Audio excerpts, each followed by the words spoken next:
After months of lies, my wife confessed she was moving in with her ex, demanding I sell our house. "You're a pathetic failure. He's the love of my life," she hissed, tearing up our photos. "She's too good for you," her sister laughed. I signed the papers. Then my inbox exploded with 19 emails pleading for help as their plans unraveled.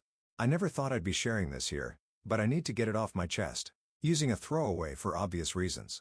I'm Warren, 33, and my wife, Kira, 31, just blew up our 7-year marriage in the most brutal way possible. Looking back, the signs were there for months, but I was too caught up in our routine to see them clearly. It started with small things. Kira began working late, which wasn't unusual in her sales job, but then she changed all her phone passwords. She'd never done that before. We always had an open phone policy. When I mentioned it casually over dinner, she snapped that I was being controlling. That should have been my first real warning. Then came the spending. Our joint account started showing weird charges, expensive restaurants I'd never heard of, boutique shopping sprees, salon visits during work hours. When I brought it up, she'd brush it off with vague explanations about client meetings or treating herself because she deserved it. The real red flag was when she started going to the gym at odd hours. Not our regular gym, a fancy new place across town. She'd come home showered, hair done, wearing outfits I'd never seen before. Something felt off, but every time I tried to talk about it, she'd turn it around on me. "You're paranoid. You're suffocating me. I can't believe you don't trust me."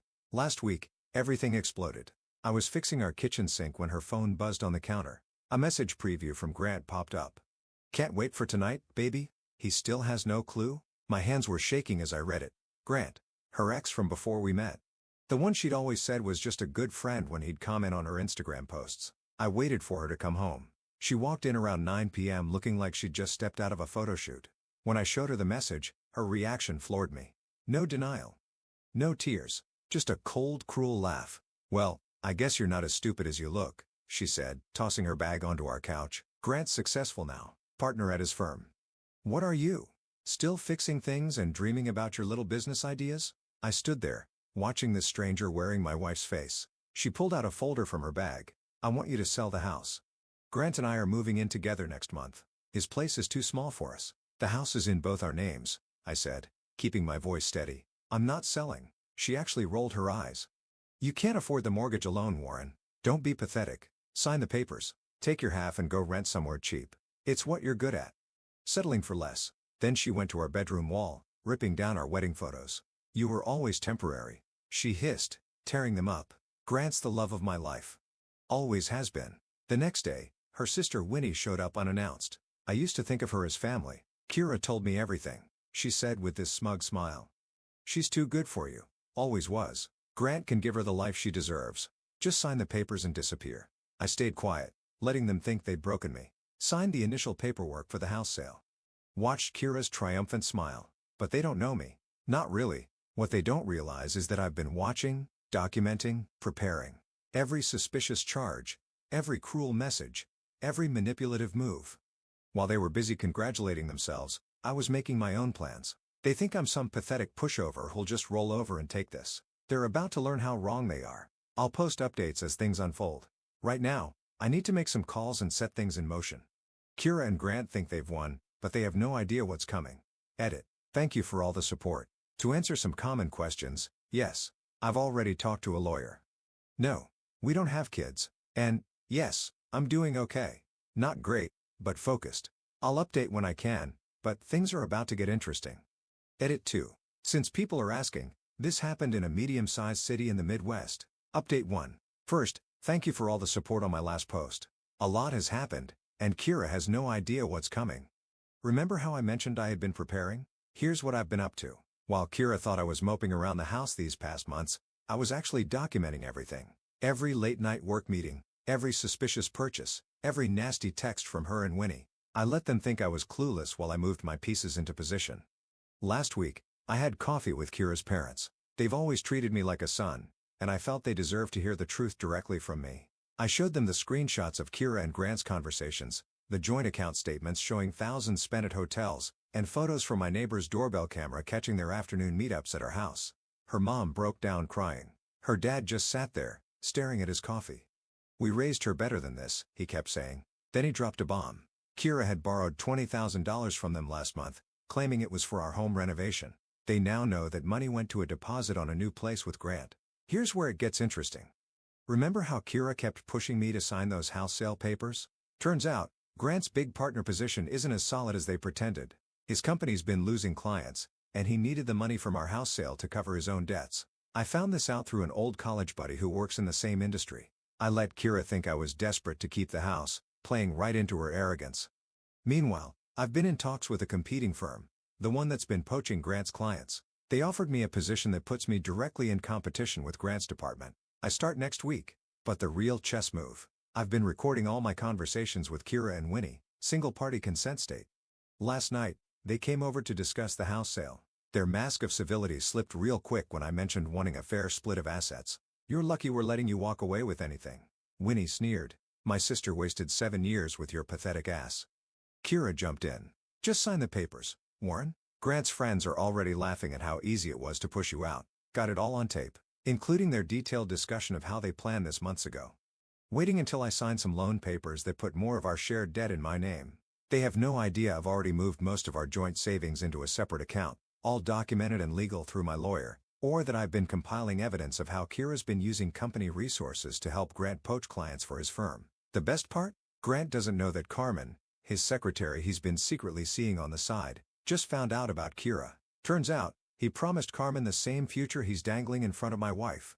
That revelation's going to hit at just the right moment. This morning, Kira was still strutting around like she's won. She left a post-it on the fridge saying pack your stuff by Friday. I smiled, took a photo of it, and added it to my file. I'm not playing the devastated husband they expect me to be. I'm not causing scenes or making threats. I'm just quietly moving my pieces into position. Tonight, Kira's going to a work dinner with Grant, obviously. When she comes home, she'll find the house empty. Not because I've moved out, but because I've moved everything of value to storage, including all the evidence of her affairs, financial manipulation, and the recordings that could torpedo both their careers.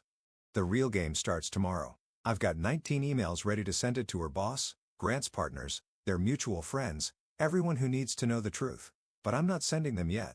First, I want to watch them scramble as their perfect plan starts falling apart. For everyone asking, yes, I'm done being the nice guy.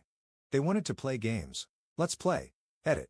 Several people have asked about the loan papers I mentioned. Don't worry. I've got that covered. More details in my next update. Update 2. Well, Reddit, you wanted fireworks. The last 24 hours delivered enough drama to fill a reality TV season. Grab your popcorn? Remember those 19 emails I mentioned? I sent them yesterday morning. By noon, Kira's perfect little world was in flames. It started with a screaming phone call at 8 a.m. Kira had just arrived at work when her boss opened that email containing proof she'd been feeding confidential client information to Grant. Her hysterical voicemail, "What the hell did you do? They're calling a meeting about my ethical violations. Fix this now." I didn't respond. Instead, I watched my phone light up as the dominoes fell. 10 a.m., Grant's office got their email, including screenshots of him promising Carmen the same future he'd promised Kira. His response? He blocked Kira's number. Real Prince Charming there. 11 a.m.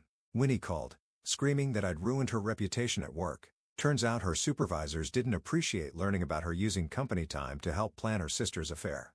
"You pathetic, vengeful little man," she shrieked. "We should have destroyed you months ago." The best part came at lunch. Kira stormed into our house. She still had keys. Face red.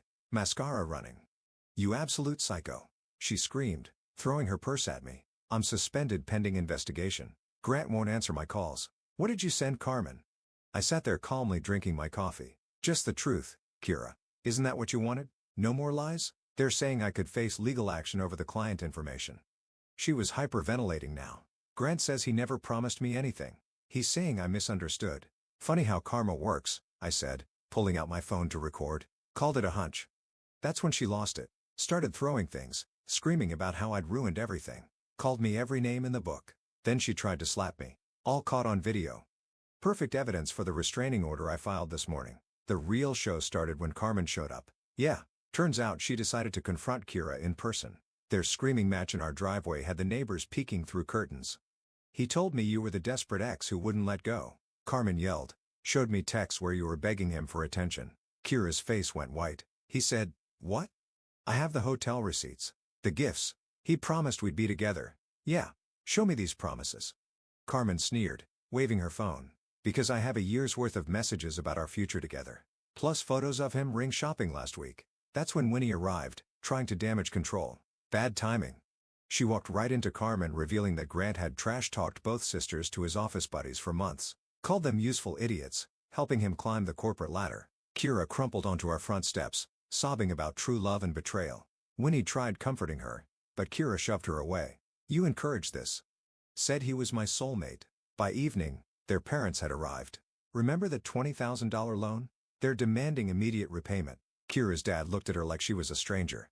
"We didn't raise you to be this person," he said quietly. That seemed to hit harder than all the screaming. The final blow. Grant sent Kira a formal message through his lawyer. "Seize all contact. Any shared property claims will be disputed." Real romantic. Now Kira's blowing up my phone. Text swinging between threats and begging, "We can fix this," followed by, "I'll make you pay for humiliating me." But here's the thing. I'm not done. "Remember that house they wanted me to sell? Just got an offer way above asking price. Guess who's planning to accept it and pocket their share before they can contest anything?" Winnie's trying to do damage control on social media. But the screenshots are already out there. Their friends are choosing sides. Most aren't choosing theirs. Tomorrow, I'm meeting with a real estate agent. After that, my lawyer has some interesting suggestions about our shared assets. They wanted to play games. Game over. Edit. Thanks for the awards. And yes, I kept receipts for everything. Every single thing. Finally, update. Remember me? The guy whose wife Kira tried to force into selling their house so she could move in with her soulmate Grant. Well, it's time for the final update, and trust me, karma hit them like a freight train. Let's start with today's entertainment. Kira showed up at my new apartment, mascara running, pounding on my door at 7 a.m. "Warren, please, we need to talk." Grant's engaged to Carmen. After everything, he proposed to her. I watched through my security camera as she had her meltdown in the hallway. My neighbor poked his head out, and she started screaming about how I ruined her life. Real classy. But let's back up. The last 3 months have been interesting. Remember that house they desperately wanted me to sell? Sold it all right for $40K above asking price. Kira tried contesting it, but since I had documentation of her affair and financial misconduct, her lawyer advised her to take the split and shut up. She needed that money badly. Turns out Grant had her paying for a lot of their romantic dinners and hotels. Speaking of Grant, his perfect life imploded spectacularly. Carmen didn't just leave him, she took half his clients with her. Turns out she'd been keeping records of his shady business practices. Now he's working at a much smaller firm, desperately trying to rebuild his reputation. But here's the real kicker. Remember Valeria, Grant's ex-business partner he screwed over years ago? We met at a local business networking event last month. She's brilliant, successful, and happened to have some interesting stories about Grant's past schemes. We're having dinner again tomorrow. Winnie's karma hit her too. She'd been bad-mouthing me to everyone who'd listen until someone leaked those recordings of her plotting with Kira to drain our accounts. Now she's persona non grata in our social circle. Last week, she tried adding me on LinkedIn, denied with a screenshot of her "he's pathetic" text attached. Kira's living with her parents now. The look on her face when she saw me and Valeria at her favorite coffee shop, priceless. She tried to make a scene, but Valeria just smiled and said, "Oh, is this your ex? The one Grant used to laugh about?" This morning's meltdown wasn't Kira's first attempt at reconciliation. 2 weeks ago, she sent a novel-length email about how she made a mistake and we could start fresh. I responded with a single screenshot, her message to Grant about how I was just a stepping stone. Her parents still check in occasionally.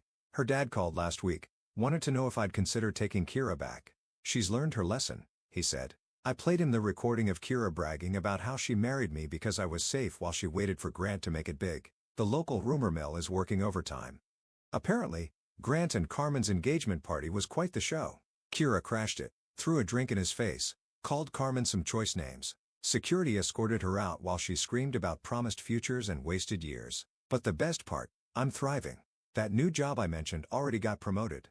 Bought a nice apartment in that upscale complex Kira always wanted to live in.